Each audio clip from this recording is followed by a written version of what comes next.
বেগুন গাছের বয়স আজকে কয়দিন? বয়স এই 15 থেকে 20 দিন। 15 থেকে 20 দিন। তো হচ্ছে আপনার এখানে কয় কাঠা জমি? জমি আছে 14 কাঠা, 28 শতক। 28 শতক। 28 শতক জমিতে এই বেগুন গাছে সার দিচ্ছেন। 20 দিন বয়সে আপনি এখন কি কি সার দিচ্ছেন?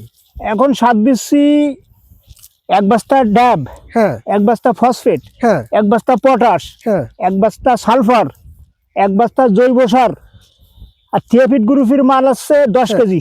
10 কেজি। 10 কেজি। তাহলে আপনার জমি কয় কাঠা বললেন? 14 কাঠা। 14 কাঠা জমিতে এইটুক হারে সার দিলে সঠিক পরিমাপে সার হয়। আর এইটা আমরা দিয়ে থাকি এইভাবে। তাহলে কি এটাই সঠিক পরিমাপ? হ্যাঁ, এটাই সঠিক পরিমাণ। আঙ্কেল, জি। তাহলে এই প্রত্যেকটি গাছ প্রতি কতটুক পরিমাণে সার পাচ্ছে এক একটি গাছের গোড়ায়? তো একটা গাছের গোড়ায় 100 গ্রাম মতো সার পাচ্ছে।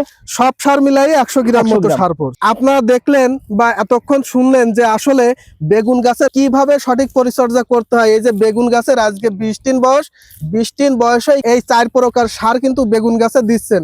এই সার দেওয়ার পরেই আঙ্কেল বেগুন গাছে সেচ দিয়ে দিবেন, আর এরপরেই কিন্তু বেগুন গাছের পরিবর্তন আসবে।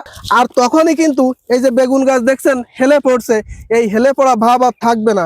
কারণ এতে যখন সেচ দেওয়া হবে, সেচ দেওয়ার পরে এই বেগুন গাছে শিকড় থেকে খাদ্য গ্রহণ করা শুরু করবে। আর তখন যত দিন যাবে ততই এই বেগুন গাছ কিন্তু বড় হতে থাকবে। তারপরে আবার 30 থেকে 25 দিন পরে আর একবার সেচ দিয়ে সার দিলেই গাছে কিন্তু ফুল আসা শুরু করে।